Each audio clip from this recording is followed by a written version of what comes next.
नमस्कार दोस्तों, पीसीए हिंदी ज्ञान में आपका हार्दिक अभिनंदन और स्वागत है। आपका अपना यूट्यूब चैनल हिंदी पीसीए। अब इसमें आपको हिंदी व संविधान की अच्छी वीडियो देखने को मिलेंगी। मित्रों, बेहतरीन ट्रिक के माध्यम से आपको संविधान समझाया जाएगा और उसी ट्रिकों के माध्यम से आपको हिंदी का ज्ञान दिया जाएगा। तो मित्रों, अपने संवैधानिक चरण में हम चल रहे हैं। संविधान के प्रमुख चरण, जिसमें ब्रिटिश कंपनी के अधीन जो अधिनियम थे वो पूर्ण हो चुके हैं। अब ब्रिटिश क्राउन के अधीन 1858 का अधिनियम समाप्त हो चुका है। उसके बाद में मित्रों हम आगे चलते हैं तो 1861 का अधिनियम आता है।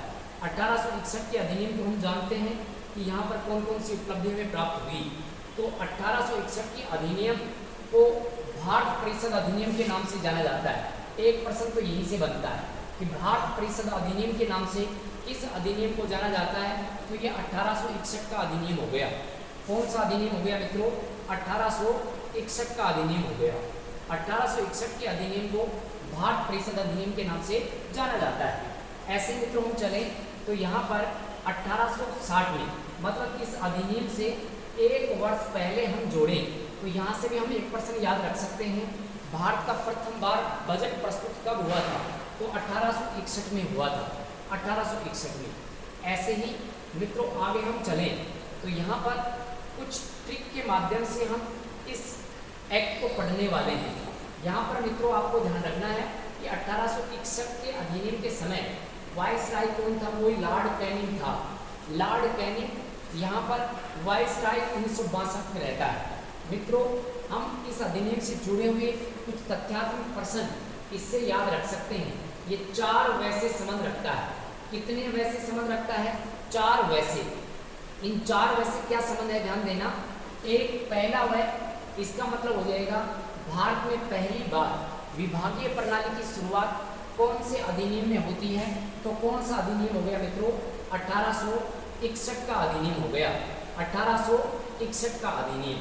तो यहाँ पर हम एक वै मतलब विभागीय प्रणाली की शुरुआत हो गई। किसकी शुरुआत हो गई मित्रों? विभागीय प्रणाली की शुरुआत हो गई है। इसी कड़ी में हम आगे चलें तो यहाँ पर दूसरे वै की तरफ चलते हैं। और दूसरा वै, यहाँ पर हम वाइसराय को याद रखेंगे।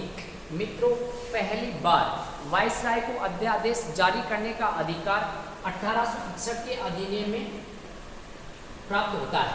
1861 के अधिनियम में अध्यादेश जारी करने का अधिकार है और ये अध्यादेश का वर्णन वर्तमान में अनुच्छेद 123 में मिलता है, जो राष्ट्रपति को ये अधिकार है। तो ये अध्यादेश जारी करने का अधिकार 1861 के अधिनियम में हो गया। ये मित्रों पहला वै हो गया और ये दूसरा वै हो गया। ऐसे ही हम तीसरे वै की ओर चलते हैं तो यहाँ पर मित्रों आएगा तीसरा वै और वो आएगा यहाँ पर। ये लिखा हुआ है विभागीय प्रणाली की शुरुआत ऊपर हो गई। तो प्रांतों में विधान परिषद की शुरुआत होती है। प्रांतों में किसकी शुरुआत होती है मित्रों? विधान परिषद की शुरुआत होती है। और एक वै यहाँ पर आएगा। एक वै अपने विकेंद्रीकरण की शुरुआत हो जाएगी। किसकी शुरुआत हो जाएगी मित्रों? विकेंद्रीकरण की शुरुआत। भारत में पहली बार विकेंद्रीकरण की शुरुआत किस अधिनियम से मानी जाती है? तो ये मानी जाती है मित्रों 1861 के अधिनियम के तहत विकेंद्रीकरण की शुरुआत पहली बार मुंबई और मद्रास, यहाँ पर विधायी शक्तियों के साथ में यहाँ के प्रशासन को विकेंद्रीकरण की शुरुआत भी मिल जाती है या विकेंद्रीकरण की शक्ति भी प्राप्त हो जाती है। ऐसे हम बात करें तो ये 1861 का अधिनियम होता है। एक बार फिर से हम ध्यान देते हैं, विभागीय प्रणाली की शुरुआत एक वै, दूसरा वै वाइसराय का अध्यादेश जारी करने का अधिकार। और अध्यादेश में यहाँ पर एक तथ्य और ध्यान रख सकते हैं, 3 भारतीयों को अस्थायी सदस्य के रूप में चुना गया, जिसमें एक तो हो जाएगा सर दिनकर राव। सर दिनकर राव हो गया। एक पटियाला के महाराजा हो जाएंगे और एक बनारस के महाराजा हो जाएंगे। ऐसे 3 सदस्यों को अस्थायी रूप से इसी अधिनियम में स्वीकार किया गया। इसीलिए हम आगे चलें तीसरा वै। और तीसरा वै मित्रों यहाँ पर है विधान परिषद की शुरुआत। किसकी शुरुआत? विधान परिषद की। और ये कहाँ हुई? प्रांतों में। और विकेंद्रीकरण की शुरुआत इस अधिनियम से होती है। तो ऐसे मित्रों ये 1861 का अधिनियम पूर्ण होता है, जिसके अंतर्गत हमने इन कुछ शक्तियों को पढ़ा है। यहाँ पर मित्रों सीधा से हमें बात ध्यान रखनी है कि इनमें 4 वै। एक बार फिर से सुने, 4 वै विकेंद्रीकरण की शुरुआत, विभागीय प्रणाली की शुरुआत, वायसराय को अध्यादेश जारी करने का अधिकार और प्रांतों में विधान परिषद की शुरुआत कौन से अधिनियम में होती है? 1861 के अधिनियम में होती है।